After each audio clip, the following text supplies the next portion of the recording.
قرآن مجید میں اللہ رب العزت فرماتے ہیں یوم لا ينفع مال ولا بنون إلا من أتى الله بقلب سليم وأزلفت الجنة للمتقين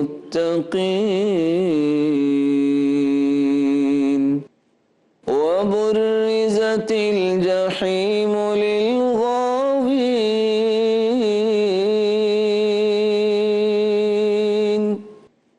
قیامت کو نہ مال کام آئے گا نہ اولاد کام آئے گی، اور انسان مال اور اولاد کی وجہ سے ہی اللہ سے تعلق کو توڑتا ہے یا دور ہوتا ہے.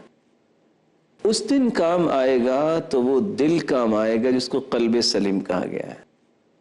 ایسا دل جو سلامت ہو شرک سے، کفر سے، خرافات سے، بدعات سے، اور مسلمانوں سے بغض رکھنا اور حسد کرنا، یہ رذائل سے اپنے آپ کو جو پاک کر لیتا ہے.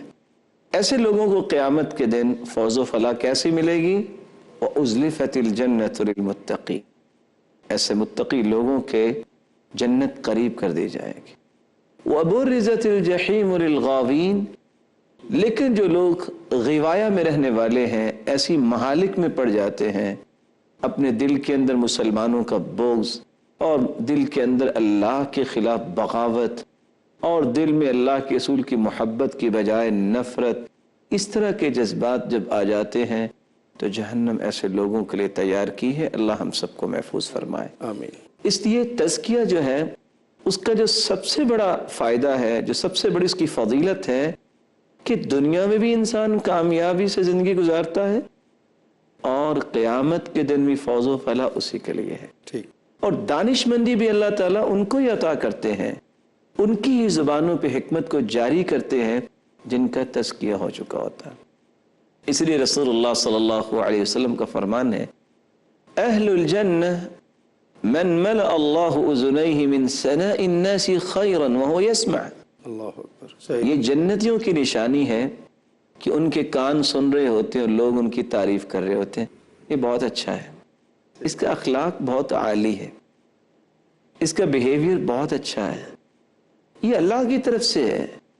وَأَهْلُ النَّارِ مَنْ مَلَأَ اللَّهُ أُذُنَيْهِ مِنْ ثَنَاءِ النَّاسِ شَرًّا وَهُوَ يَسْمَعُ.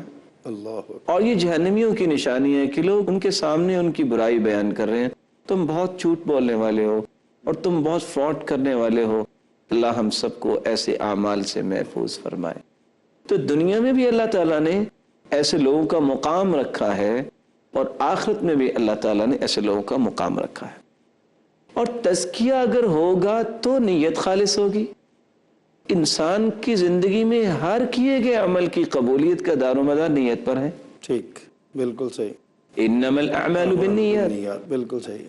اعمال کی قبولیت کا دار و مدار نیتوں پر ہے. یہاں رک کے میں 3 باتیں پیش کرنا چاہوں گا. آج صبح صبح اٹھ کے ہم تیار ہو کے کیوں آخر گھر سے باہر نکلتے ہیں؟ اسی طرح کیوں نہیں نکلتے؟ دیکھنے والوں کی آنکھوں کی عزت ہوتی نا کہ لوگ یہ نہ کہیں اس کے پاس تو ایٹیکیٹس نہیں ہیں، مینرز نہیں ہیں، اور یہ تو بالکل ہی گیا گزرے زمانے میں چلا گیا. لوگوں کی نظروں کی کتنی قدر لوگ کرتے ہیں، لیکن کبھی ہم نے سوچا کہ ہمارے رب کی نظریں کہاں پڑتی ہیں؟ دل پہ. اس دل کو بھی کبھی صاف کیا؟ صحیح. دوسری بات، کوئی بھی دانش مند اور عقل مند انسان جو ہے اس کو غلاظت پسند نہیں ہے. اگر گندگی کا ڈھیر لگا ہو تو اس کو دیکھنا اسے پسند نہیں ہے، نالا اس کو پسند نہیں ہے. لیکن اگر اسی طرح کی غلاظت کے ڈھیر حسد کے نام سے، بغض کے نام سے، عداوت کے نام سے، روحانی غلاظت جو ہے نا وہ آ جائے، صحیح، اگر وہ دل میں موجود ہو اور اللہ کی مبارک نظریں پڑیں جیسے اس کی شان کو لائق ہے اللہ کی نظریں پڑتی ہیں، تو کیا یہ اللہ کی نظروں کی توہین نہیں ہے؟ بے شک. اور جو اللہ کی نظروں کی توہین کرتا ہے اس طرح، فمن يهن الله فما له من مکرم، اللہ پھر اس کو کبھی عزت نہیں دیں گے، اور اس کو اللہ تعالیٰ عزت نہ دیں اس کو کون عزت دے سکتا؟ بالکل صحیح۔ اور تیسری بات، یہی ایک دل تو ہے، اگر یہ درست ہو جائے تو انسان کی پوری زندگی کی گاڑی درست ہو جائے۔ الا ان فی الجسد مضغہ اذا صلحت صلح الجسد كله واذا فسدت فسد الجسد كله الا وهي القلب، جسم کے اندر ایک گوشت کا ٹکڑا ہے، اگر درست ہو جائے پورا جسم اپنی صحیح کارکردگی اور صلاحیت پیش کرتا ہے، اور اگر اس میں خلل آ جائے تو پورا جسم ناکارہ ہو جاتا ہے۔ ٹھیک، اور وہ گوشت کا ٹکڑا کون سا ہے؟ دل ہے۔ دل کا ٹکڑا۔ اس دل کی جب تک اصلاح نہیں ہوگی، اس کا تزکیہ نہیں ہوگا، اس کی تہذیب اور کانٹ چھانٹ نہیں ہوگی، اس وقت تک ایمانیات اور اس طرح اسلام کے بہت سارے عمدہ پہلو دل میں آ نہیں سکتے۔ اور اب جانتے ہیں کہ جب پھول سجانے ہو تو اس کے لیے بکٹس لی جاتی ہیں خوبصورت سے خوبصورت، اور اللہ رب العزت کیا فرماتے ہیں؟ وَزَيَّنَهُ فِي قُلُوبِكُمْ، اللہ نے دین کو سجانا ہے تمہارے دلوں میں۔ ہمارے دلوں میں، بالکل صحیح ہے۔ کہاں سجائیں؟ جس دل میں کوئی جگہ نہیں ہے اس دل میں اسلام سجتا ہے، اس دل میں ایمان کی روشنی پہنچتی ہے، جس دل میں اللہ اور اس کے رسول کی محبت ہوتی ہے وہ دنیا کی اغراض سے اپنے دل کو پاک صاف کر لیتا ہے۔ تو تزکیہ کا یہ بہت بڑا انعام ہے، بہت بڑی فضیلت ہے کہ جس کا دل پاکیزہ ہے اس کے دل پہ تو اس کے رب کی مبارک نظریں پڑتی ہیں، نظریں لگی ہوئی ہیں، بالکل صحیح ہے۔ اللہ رب العزت ہمارے دلوں کی اصلاح فرمائے اور ان کا تزکیہ فرمائے۔ ناظرین کرام، گفتگو جاری ہے، محترم قاری شعیب صاحب ہمارے ساتھ ہیں، یہاں پہ وقت ہوا ایک بریک کا، ہمارے ساتھ رہیے گا، ملتے ہیں چند لمحات کے بعد۔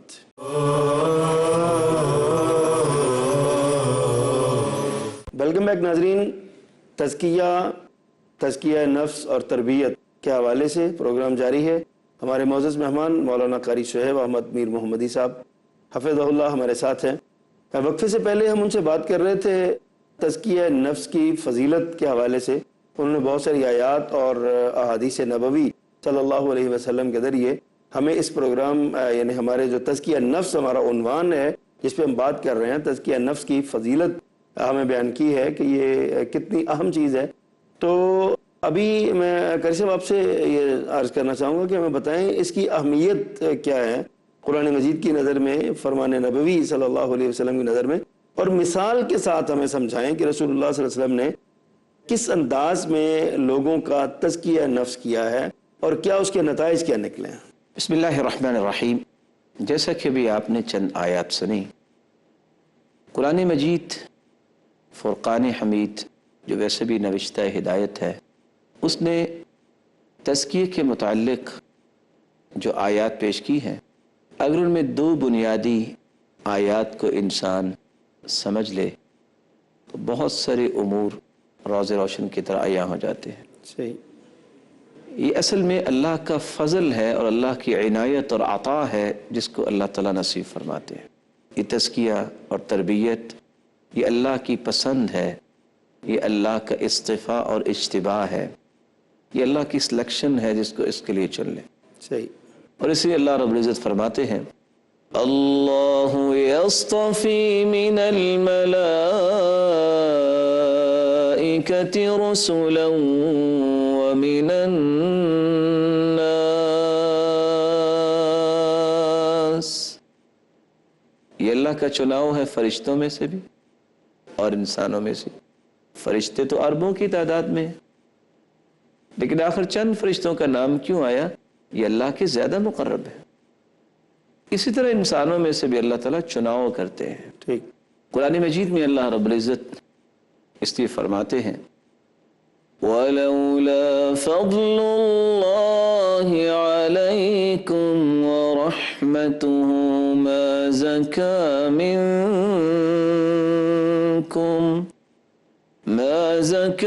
مِنْكُمْ مِنْ أَحَدٍ أَبَدًا وَلَكِنَّ اللَّهَ يُزَكِّي مَن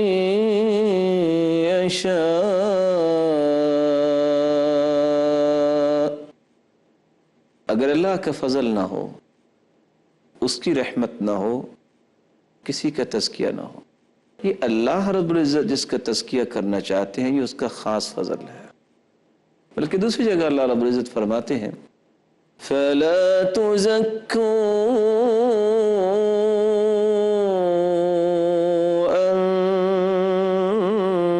أَنفُسَكُمْ هُوَ أَعْلَمُ بِمَنِ اتَّقَى.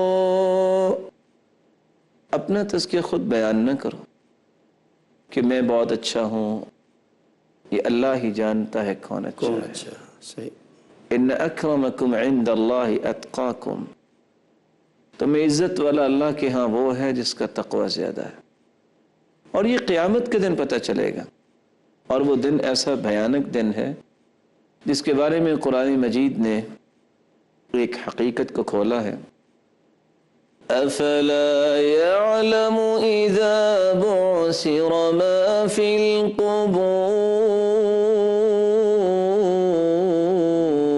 القبور وحصل ما في الصدور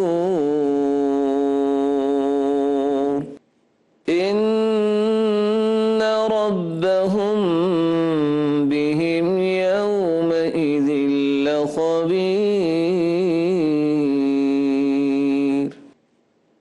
افلا يعلم اذا بعثر ما في القبور، کیا وہ جانتا نہیں ہے کہ ایک دن قبر کو کھولا جائے گا. اللہ اکبر. وحصل ما في الصدور، اور سینوں میں چھپنے والے تمام جذبات اس دن باہر آئیں گے.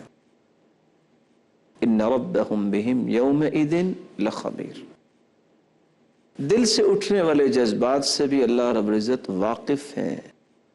پھر یہ انسان کیوں بھول جاتا ہے کہ میں کیا سوچ رہا ہوں، کوئی نہیں جانتا.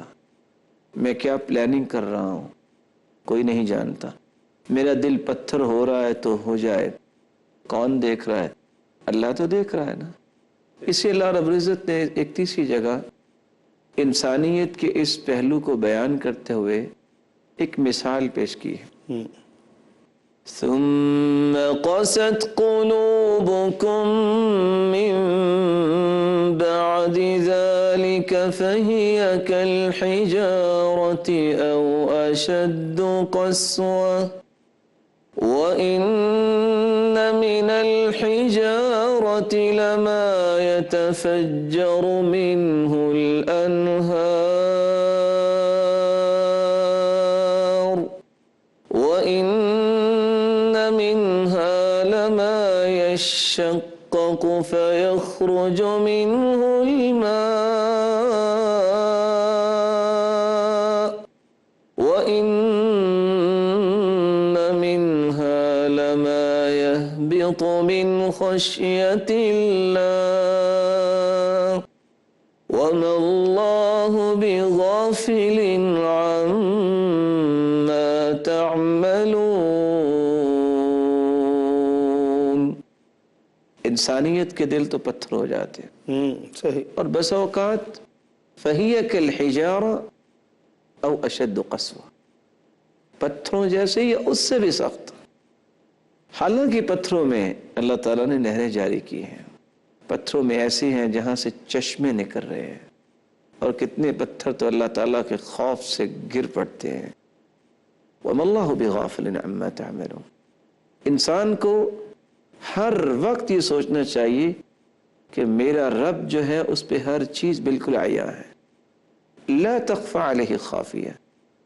جب یہ چیز انسان کے اندر پیدا ہوتی ہے، اور اسی کو مراقبت الہی کہتے ہیں، اور جو حقیقت میں یہ خوبصورت تزکیہ حاصل کرنے کا ایک مہم اصول ہے جس کی ہم تفصیلی بحث کریں. صحیح.